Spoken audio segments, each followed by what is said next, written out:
UPSC ने CSAT 2022 में question पूछा, कितना सिंपल क्वेश्चन पूछा। 22, 23 इन सब के बारे में कहा जा रहा है कि इन लोगों का सीसैट बहुत टफ है ना। देखिए सीसैट में कैसा क्वेश्चन पूछा है। अब इससे हल्का भी क्या पूछेगी यूपीएससी। एक तो पहले अपने दिमाग में डाल दीजिए कि यूपीएससी स्टैंडर्ड 8 तक का ही मैक्सिमम क्वेश्चन पूछती है, ठीक है। अगर वो 52 क्वेश्चन पूछ रही है तो 45 क्वेश्चन समझ लीजिए, जब maximum 40 question, up to 40 question तो स्टैंडर्ड 8 तक का ही, उससे ऊपर नहीं, समझे। कह रही है कि एबीसी का जो एवरेज वेट है, एबीसी का जो आपको एवरेज वेट है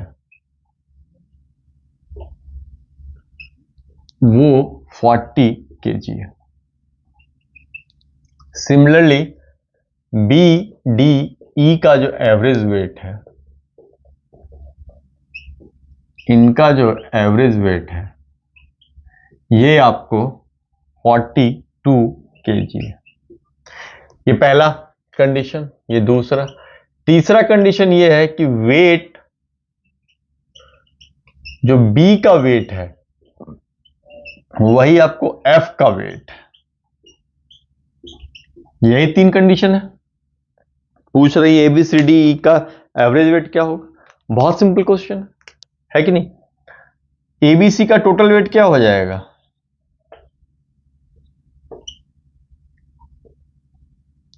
टोटल वेट 3, टोटल नंबर कितना हो गया, 3 है ये लोग।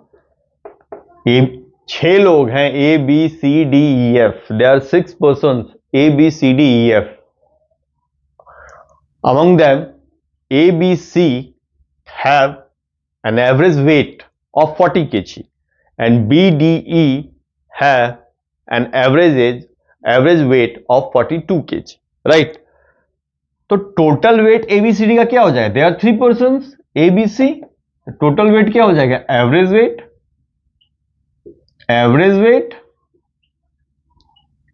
Into 3 person, average weight is 40 kg into 3, it means 120 kg, right?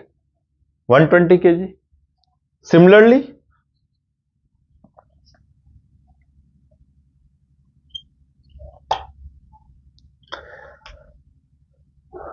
total weight of BDE क्या हो जाएगा, again average weight of BDE into 3, average weight is 42 kg into 3, that one is 126 kg, right? Now we have the total weight, right? Again, what we will do,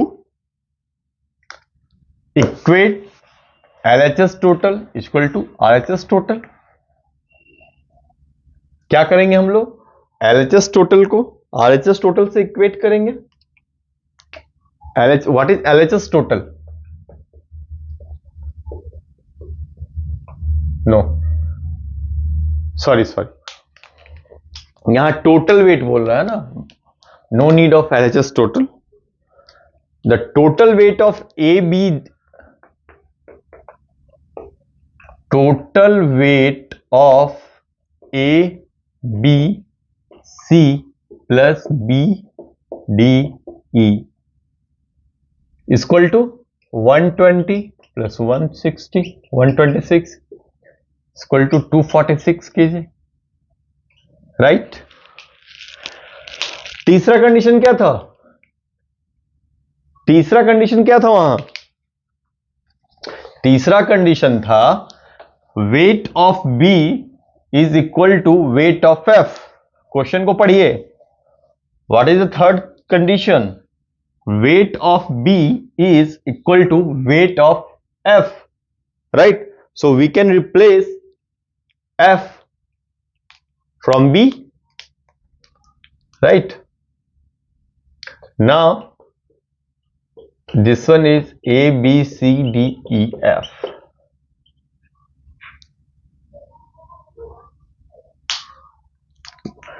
what we have done here, we have just replaced b from f, right now. So the average rate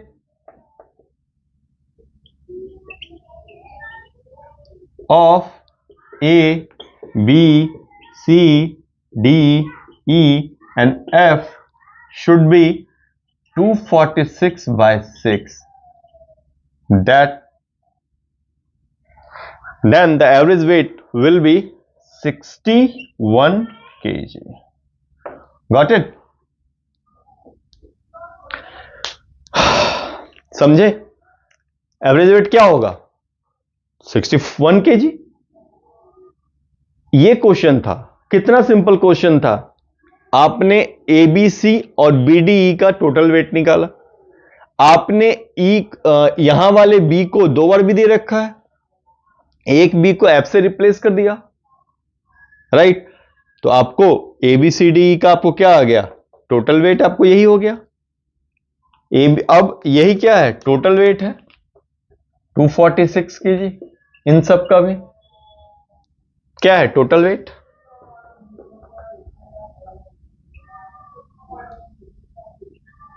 है ना? तो average weight क्या हो जाएगा? Total number of persons A B C D E F. Again if B were there, again total number of persons, that's 2 persons, B and B. ठीक है. We are counting numbers here. हम यहां number में count कर रहे हैं. 1 2 3 4 5 6 divide by 6. So simple. देखिए इस क्वेश्चन को क्या कह रहा है. क्लास ए और क्लास बी है. क्लास ए में 25 स्टूडेंट्स हैं, क्लास बी में 30.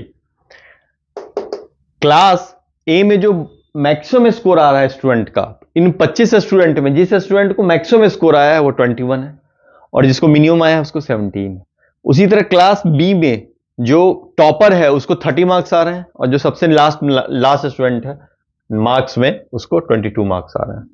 ठीक है. अब देखिए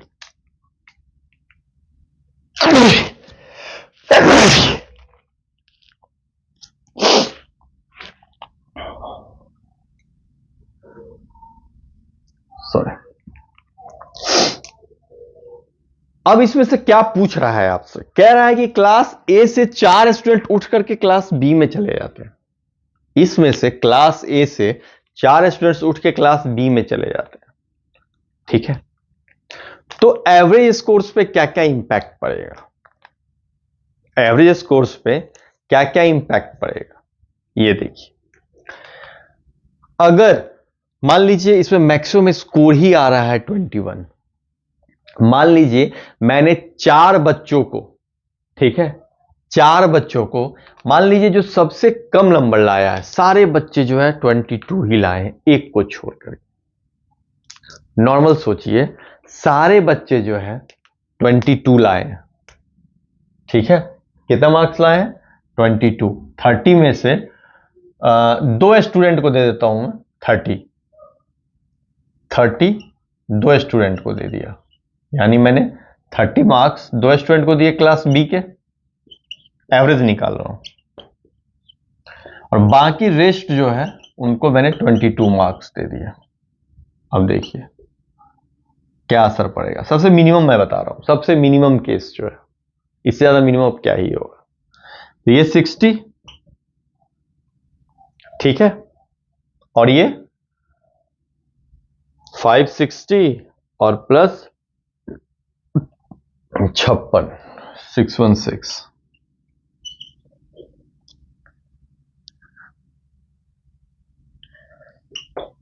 सिक्स 676 बाई 30, यही एवरेज स्कोर. थोड़ा सा कैलकुलेशन को इजी करने के लिए मान लिया मैंने. एवरेज स्कोर क्या हो गया? 60, राइट, 76 अगेन 60, ठीक है, 0.5 मान लीजिए. 675 होता तो इतना ही आता. अब इसके बाद 10 आएगा, ये लीजिएगा तो 3 ऐसे कुछ आएगा. इतना आया, जस्ट मैंने कंसीडर किया. अब क्लास बी के 4 बच्चे, क्लास बी के क्लास ए के 4 बच्चे उठ के बी में आ जाते हैं। अगर ये 4 बच्चे 4 स्टूडेंट्स जो हैं क्लास बी के, क्लास ए के 4 स्टूडेंट्स कहां चले गए? क्लास बी में। तो क्लास बी में नंबर ऑफ स्टूडेंट्स अब कितने हो जाएंगे? 34, है ना। मैं कह रहा हूं उन चारों स्टूडेंट को मैक्सिमम स्कोर आ रहा था। ये जो चारों स्टूडेंट हैं वो हैं जिनको 21 मार्क्स आ रहे थे, 21 मार्क्स। ठीक है, 21 मार्क्स, राइट। इसको मैं यहां नीचे लिख लेता हूं, 676/30, ये हो गया आपको 22.53।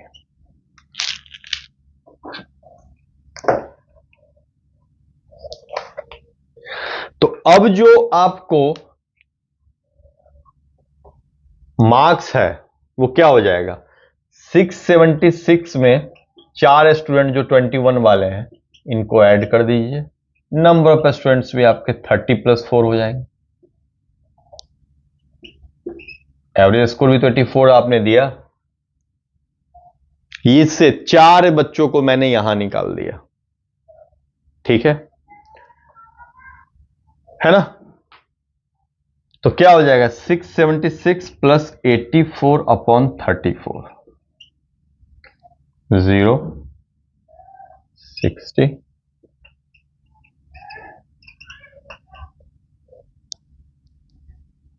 देखिए खुद कितना आएगा परसेंटेज में? 68,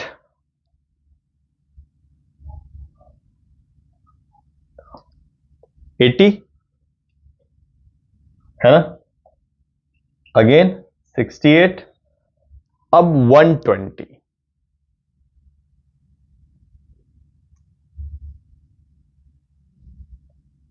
कितनी बार में आएगा? 4 समथिंग।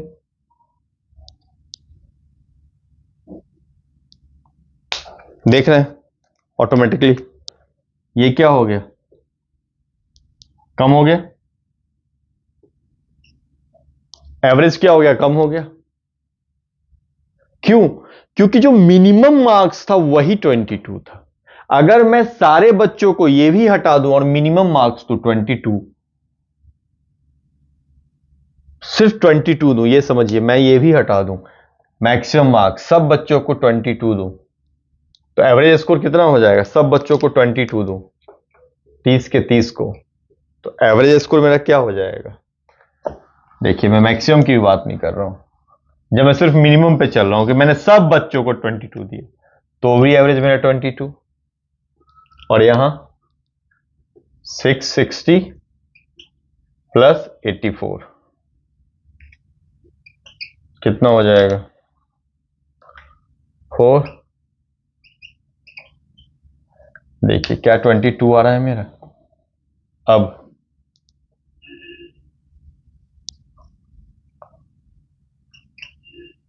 64 हो जा रहा है।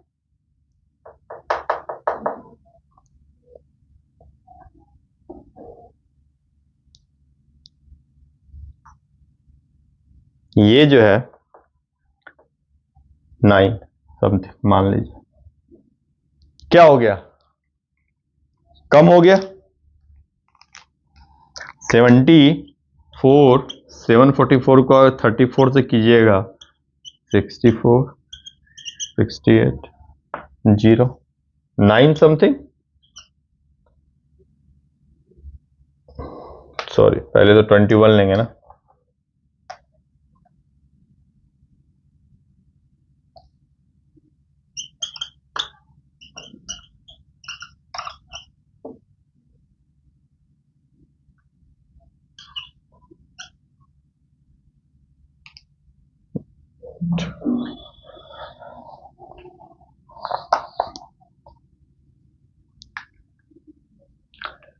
समझे?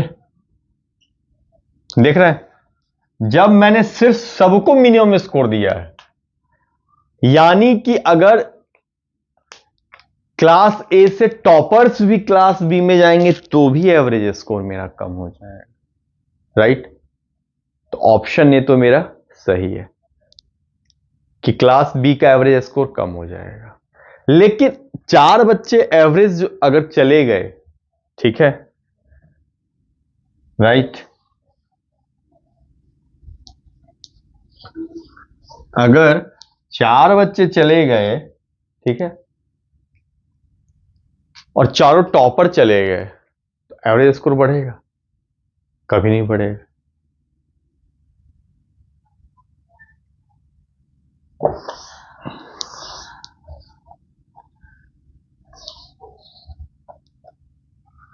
कौन जा रहा है ये तो पता नहीं है, कह रहा है कि निश्चित रूप से बढ़ेगा, डेफिनेटली बढ़ेगा, ये तो पता नहीं है ना। जिसका मैक्सिमम स्कोर आ रहा है अगर वही निकल गए चारों, फिर तो एवरेज कम भी हो सकता है, फिर तो एवरेज कम भी हो सकता है ना, बढ़ने का तो चांस नहीं है, क्योंकि वो चारों तो एवरेज को बढ़ा रहे थे।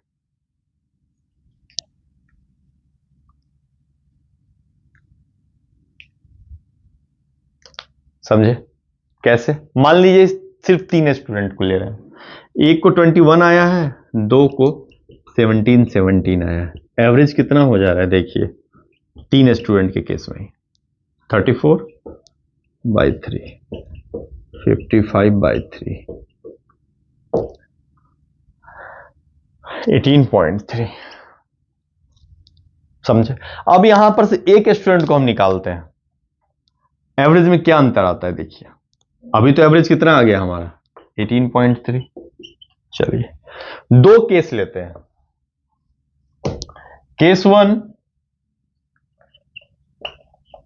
टॉपर को हटा देते हैं, तो एवरेज क्या हो जाएगा 17। और केस 2, जिसको सबसे कम मार्क्स आ रहा है, मिनिमम मार्क्स वाला, उसको हटा देते हैं,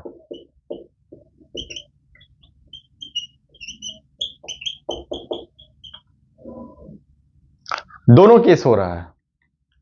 अगर हम मिनिमम मार्क्स वाले 4 को हटा रहे हैं तो एवरेज बढ़ रहा है, और मैक्सिमम मार्क्स वालों को हटा रहे हैं तो एवरेज घट रहा है। तो यहां हम सर्टेनली कुछ नहीं कह सकते, निश्चित रूप से कुछ नहीं कह सकते कि वो बढ़ेगा ही कि घटेगा, ये कंडीशन पे डिपेंड करता है। समझे?